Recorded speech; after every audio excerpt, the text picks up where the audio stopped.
بسم الله والحمد لله والصلاة والسلام على رسول الله. عبادات شرعت في آخر رمضان: التكبير، وكذلك زكاة الفطر، وصلاة العيد. وهذه العبادات شرعت من أجل أن تضاعف فيها الحسنات وتكفر فيها السيئات. أما زكاة الفطر فحكمها واجبة أو فريضة، وكذلك الحكمة منها طهرة للصائم من اللغو والرفث. هذه الفريضة أو الزكاة تجب على الصغير، الكبير، الحر، الذكر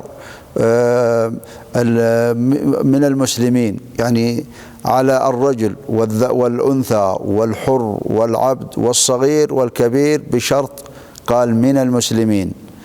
أيضا هذه شرع لنا التكبير فيها، وشرعت لنا فيها صلاة العيد، وهي فرض كفاية. ونسأل الله سبحانه وتعالى أن يختم لنا رمضان بمغفرته ورضوانه والعتق من نيرانه. وصلى الله وسلم وبارك على نبينا محمد.